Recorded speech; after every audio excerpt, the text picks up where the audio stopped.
Hello friends, and welcome back to Girl Plus Garden. If you're new here, my name is Jordan, and today we are diving into episode 2 of the indoor seed starting series. Now, I technically already recorded and edited what was originally supposed to be episode 2, and that was going to be focused on or showing you how to actually sow your seeds into your cells and your trays. But after doing some thought, I figured or really wanted to just give some additional tips and advice for some things to think about before you begin your seed starting process.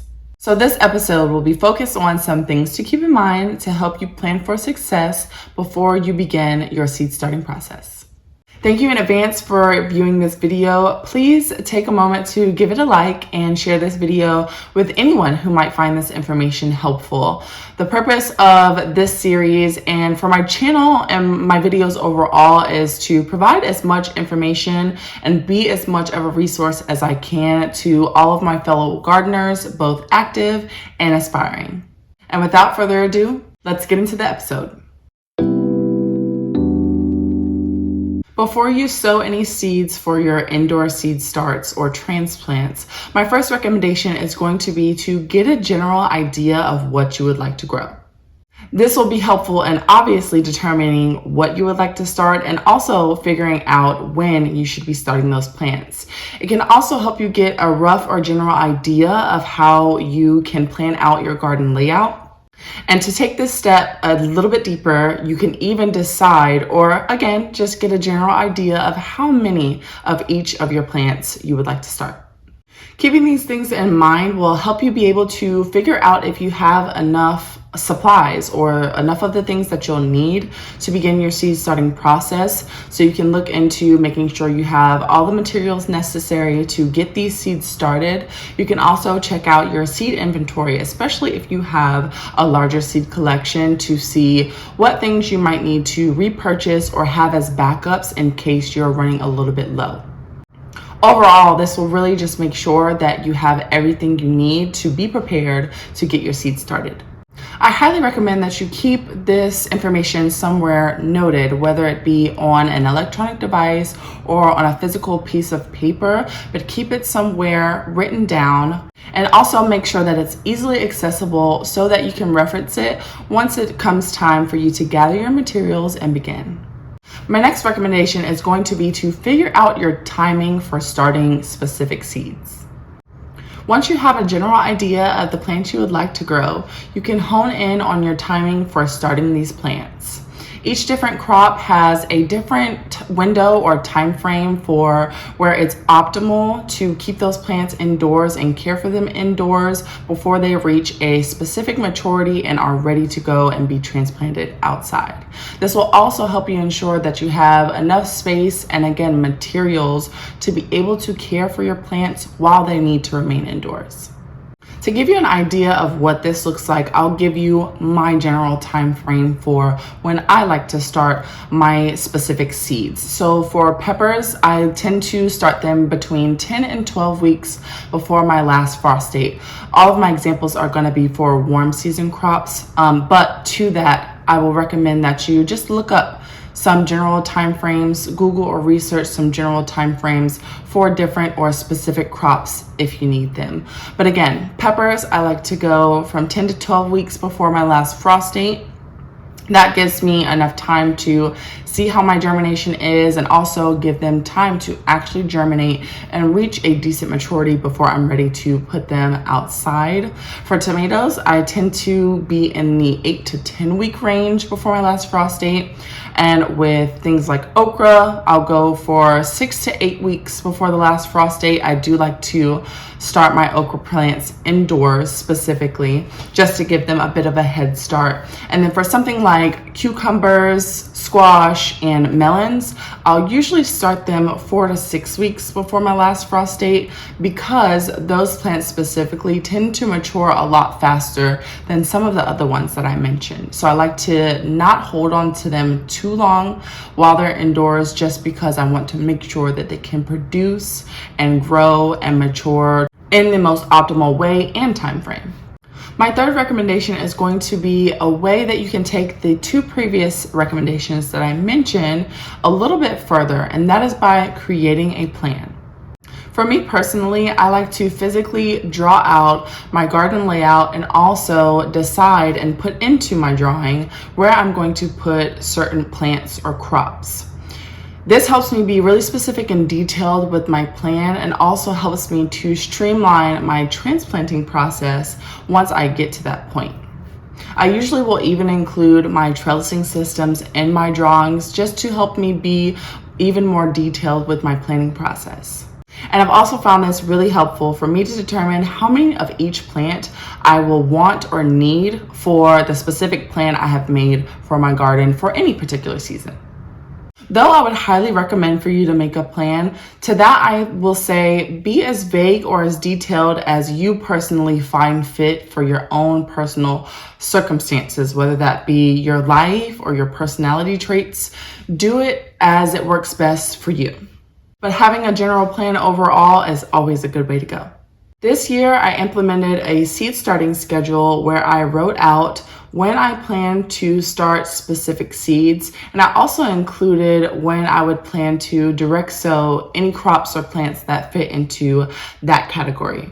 I also use this schedule specifically to help me determine how much of each crop I will want to use for my actual garden layout to fulfill my garden plan, so that I would know how many I would want to start or have, and I could also ensure that I would have any backups just in case, something happened to my seedlings as I was continuing to care for them before I was able to transplant them outside. So that would be my last recommendation, and that I would say is a very type A recommendation.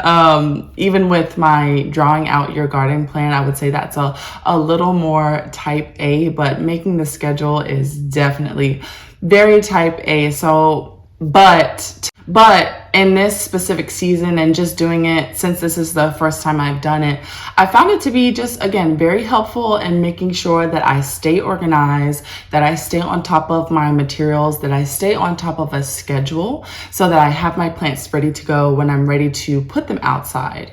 With starting seeds indoors, there's a bit of a debate with certain crops whether or not you should start them inside and then transplant them outside versus just direct sowing them. Now, I'll always recommend that you do your own research and just figure out what works best for you in your area, but I will certainly share with you my opinions and thoughts on this specific topic and also give you some general rules.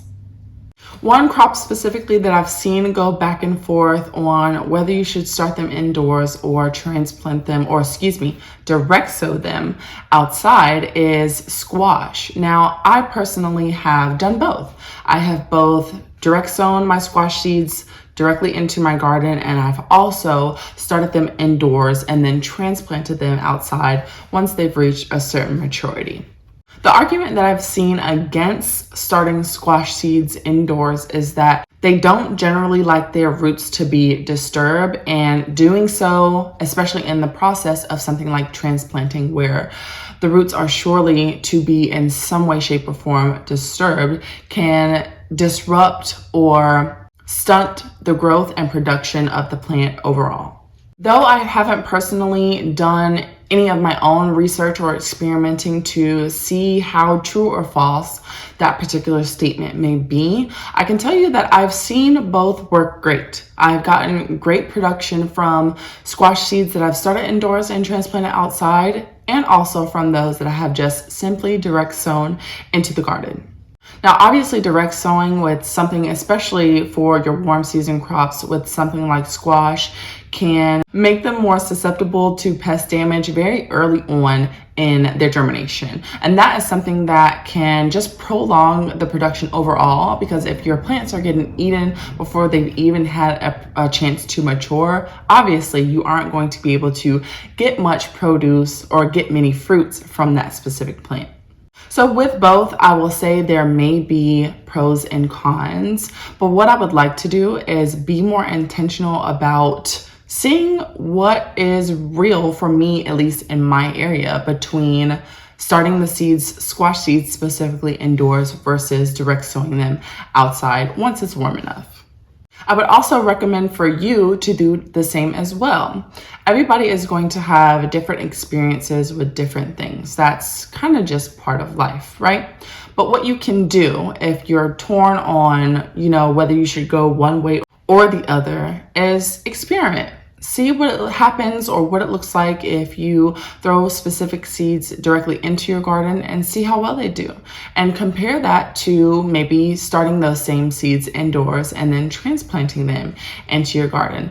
Obviously, you don't want to just dedicate a whole lot of space and time to this experimentation, especially if you are somewhat dependent on your garden for your food security.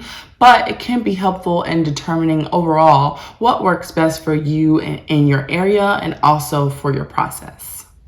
To give you some more insight, I'll give you a little bit more of my personal experience. Now, with something like beans, that's something I will probably always direct sow, as I haven't found almost any success at all with transplanting beans.